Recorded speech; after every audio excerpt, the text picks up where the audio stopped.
याद करिए, जब गब्बर सिंह टैक्स लगा करके छोटे व्यापारियों को बर्बाद करने का सपना पाला था इस सरकार ने, तो सबसे मजबूत आवाज बन के कौन बोल रहा था?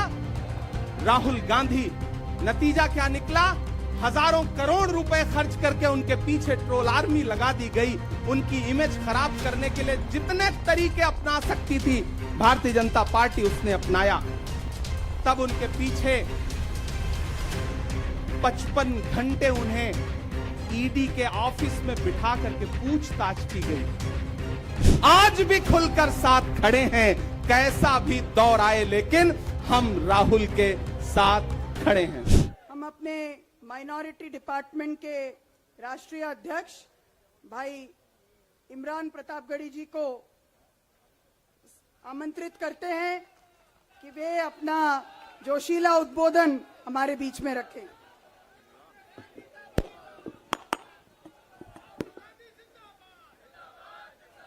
आदरणीय कांग्रेस अध्यक्ष श्री मल्लिकार्जुन खड़गे जी, आदरणीय दीदी प्रियंका गांधी जी,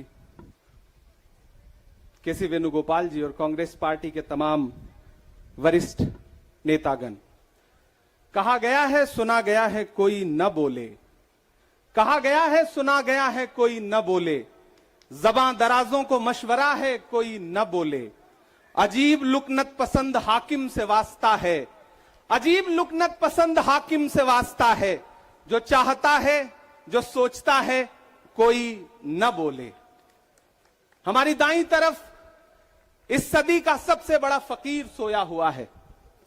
मैं उनकी समाधि से बिल्कुल करीब खड़ा होकर के संकल्प सत्याग्रह में मेरी आंखों के सामने तपती दोपहरी में बड़ी तादाद में मौजूद कांग्रेस पार्टी के सिपाहियों को सलाम करता हूं। नवरात्रि चल रही है, रमजान चल रहा है, मैं रोजे की हालत में हूं। आप तमाम साथी ऐसे होंगे जिन्होंने नवरात्रि के व्रत रखे होंगे, और इस पवित्र सप्ताह के बीच में हम खड़े हैं एक हाकिम की सनक के से उपजे हुए एक फैसले के खिलाफ। दोस्तों, भारत के लोकतंत्र के लिए एक मुश्किल लम्हा है ये। याद करिए, जब हाकिम की सनक की वजह से आप लाइनों में लग करके अपने पैसे बदलवाने के लिए बैंकों के साथियों से विनती कर रहे थे, चरौरी मिन्नत कर रहे थे, तब सबसे बड़ी आवाज बन के कौन बोल रहा था?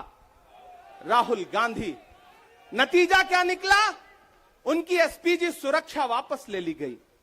याद करिए, जब गब्बर सिंह टैक्स लगा करके छोटे व्यापारियों को बर्बाद करने का सपना पाला था इस सरकार ने, तो सबसे मजबूत आवाज बन के कौन बोल रहा था? राहुल गांधी। नतीजा क्या निकला? हजारों करोड़ रुपए खर्च करके उनके पीछे ट्रोल आर्मी लगा दी गई। उनकी इमेज खराब करने के लिए जितने तरीके अपना सकती थी भारतीय जनता पार्टी, उसने अपनाया। याद करिए कि जब राफेल के मुद्दे पर, राफेल में हुई लूट के खिलाफ एक अकेला शख्स पूरे देश में खड़ा होकर के चौकीदार से पूछ रहा था कि आपकी चौकीदारी का सवाल है, बताइए सच्चाई क्या है, तब उनके पीछे 55 घंटे उन्हें ईडी के ऑफिस में बिठा करके पूछताछ की गई। मेरे भाई, उस शख्स ने क्या गुनाह किया? क्या कसूर है उनका? उनका कसूर इतना है कि जब देश में नफरतें सर चढ़ करके बोल रही थी, तो उस शख्स ने कहा कि मैं भारत जोड़ने के लिए अपने पैर के छालों की परवाह किए बगैर 4000 किलोमीटर चलूंगा। यह कसूर है राहुल गांधी का। यह कसूर है राहुल गांधी का कि वह एक शहीद पिता के बेटे हैं। यह कसूर है उनका। यह कसूर है उनका कि उनकी दादी ने इस देश की मिट्टी के लिए अपने खून का एक एक कतरा कुर्बान कर दिया। यह कसूर है उनका।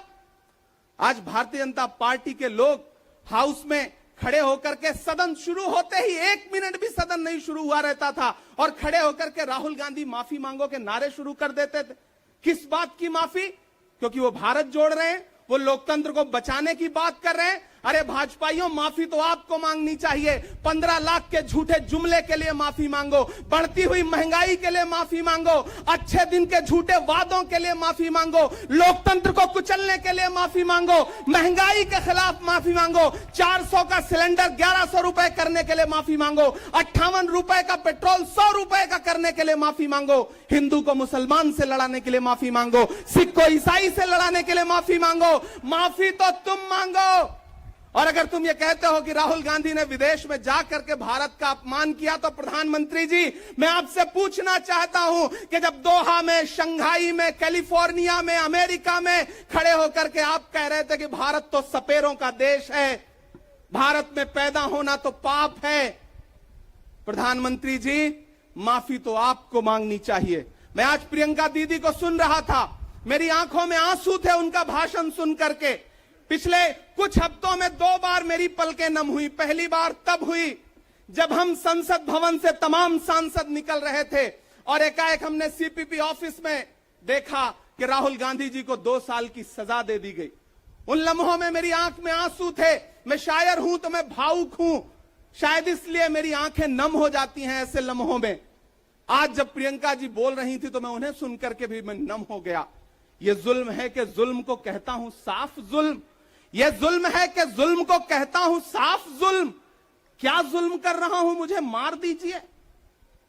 जो जख्म बांटते हैं उन्हें जीस्त पे है हक, मैं फूल बांटता हूं, मुझे मार दीजिए। फिर उसके बाद हिंदुस्तान वालों, फिर उसके बाद शहर में नाचेगा हू का शोर, फिर उसके बाद शहर में नाचेगा हू का शोर। मैं आखिरी सदा हूं, मुझे मार दीजिए। मेरे भाई, इस देश के लोकतंत्र को बचाने के लिए जो सबसे बड़ी आवाज है इस देश के, उसको मारने की, उसको कुचलने की जो कोशिश है, उसके खिलाफ आपको खड़ा तो होना पड़ेगा, आपको बोलना तो पड़ेगा। मैं कभी कभी सोचता हूं कि जब मैं कभी समाधि पर जाऊं तो क्या मुंह दिखाऊंगा महात्मा गांधी को, मैं क्या मुंह दिखाऊंगा राजीव जी को, हम क्या मुंह दिखाएंगे इंदिरा जी को, कि उनके वारिस के साथ, उनके घर के चश्मो चिराग के साथ इस तरह की अपमानजनक बातें की जा रही हैं और देश खामोश बैठा है। सवाल आपसे है, सवाल यहां बैठे हुए लोगों से नहीं है, सवाल आपसे है जो आप कांग्रेस की मोहब्बत में यहां आए हुए। मैं आपको सलाम करता हूं, मैं जानता हूं आप राहुल गांधी जी से मोहब्बत करते हैं, कांग्रेस पार्टी से मोहब्बत करते हैं, प्रियंका दीदी के सम्मान में आए हुए हैं, खड़गे साहब के सम्मान में आए हुए हैं, मैं जानता हूं। वरना इस तपती दोपहरी में व्रत रख के, रोजा रख करके कौन परेशान होने के लिए आता। आपको मोहब्बत है पार्टी से, लेकिन नया पाने की चाहत में पुराना छूट जाता है। तुझे अपनाऊं तो मुझसे जमाना रूठ जाता है। मोहब्बत पढ़ने लिखने में बहुत आसान है, लेकिन मोहब्बत को निभाने में पसीना छूट जाता है। मैं जानता हूं कि आप पसीने के बीच भी, आप तपती दोपहरी के बीच भी यहां बैठे हैं। क्यों? क्योंकि आपके मन में पीड़ा है। आप देख रहे हैं कि लोकतंत्र को किस तरह से कुचला जा रहा है। मेरे भाई, ये एक मुश्किल वक्त है। मैं इस मंच पर खड़ा होकर के, गांधी समाधि के इस मंच पर खड़ा होकर के पूरे देश का आह्वान करता हूं कि अब समय राहुल गांधी के सत्याग्रह का नहीं है। अब राहुल गांधी जी से आगे बढ़ करके देश के एक एक व्यक्ति के ऊपर बात आ गई है। एक ऐसी आवाज जो आपके लिए संसद में बोल रही थी, कसूर क्या था? उन्होंने प्रधानमंत्री जी के भ्रष्टाचारी मित्रों के खिलाफ आवाज उठाई। उन्होंने पूछा कि 20,000 करोड़ रुपया कहां से आया अडानी की कंपनियों में। उन्होंने पूछा कि नीरव मोदी ने, ललित मोदी ने, मेहुल चौकसी ने जो इस देश को लूटा है, उसका जवाब प्रधानमंत्री जी को देना पड़ेगा। अगर प्रधानमंत्री जी इतना कहने से आप राहुल गांधी जी की सदस्यता ले लेंगे तो हम तमाम सांसद तैयार हैं। ले लीजिए हमारी सदस्यता, लेकिन हम रुकने वाले नहीं हैं, हम झुकने वाले नहीं हैं, हम मुसलसल बोलते रहेंगे। मैं हिंदुस्तान के लोगों से कहना चाहता हूं कि हमने सहराओं में हासिल किया आसानी से, तुम समंदर में भी रहकर न मिले पानी से। ये सियासत के दिए सबके हवाले न करो, मुल्क बिक जाता है एक शख्स की नादानी से। इस शख्स की नादानी से देश बिक रहा है, लोकतंत्र मटिया मेट हो रहा है, संविधान को कुचला जा रहा है। और वो आखिरी सदा जो 7 फरवरी को गूंजी थी पार्लियामेंट में, उसको भी खामोश करने के लिए उसे संसद से निकाल दिया गया है।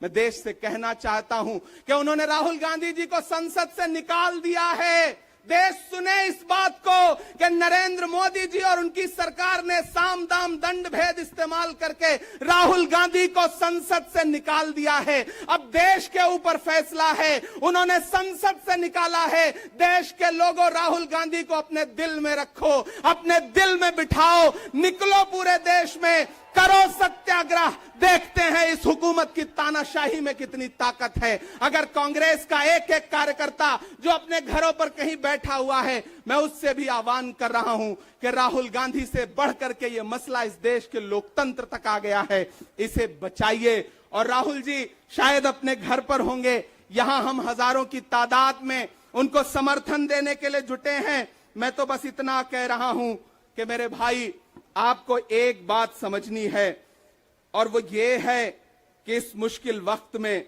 हमें राहुल जी से ये कहना है कि लहू में भीगे तमाम मौसम गवाही देंगे कि तुम खड़े थे। एक आखिरी नज्म सुना करके मैं आपसे विदा लूंगा कि लहू में भीगे तमाम मौसम गवाही देंगे कि तुम खड़े थे।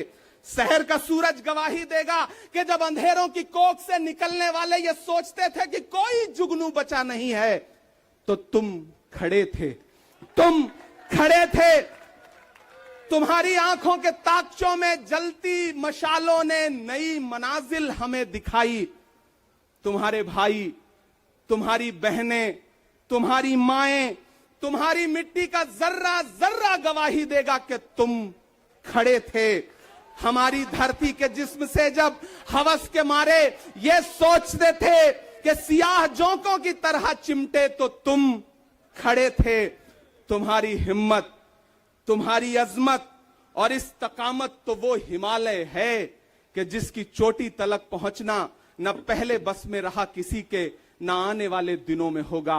सो आने वाली तमाम नस्लें गवाही देंगी कि तुम खड़े थे, कि तुम खड़े थे। हम तमाम लोग, मैंने कहा ना, बहुत सारे लोग यहां व्रत रख करके आए हुए हैं, मैं रोजे से हूं। हम तमाम लोग इस देश के लोकतंत्र को बचाने के लिए राहुल गांधी जी के साथ अलल ऐलान खड़े हैं, खड़े रहेंगे और एक एक सांस तक उनके साथ खड़े रहेंगे। ये हमारा राहुल गांधी जी से वादा है। जिसे खौफ नहीं है मुरझाने का, हम उस गुल के साथ खड़े हैं। कैसा भी दौर आए, लेकिन हम राहुल के साथ खड़े हैं। कल भी खुलकर साथ खड़े थे, आज भी खुलकर साथ खड़े हैं। कैसा भी दौर आए, लेकिन हम राहुल के साथ खड़े हैं। शुक्रिया।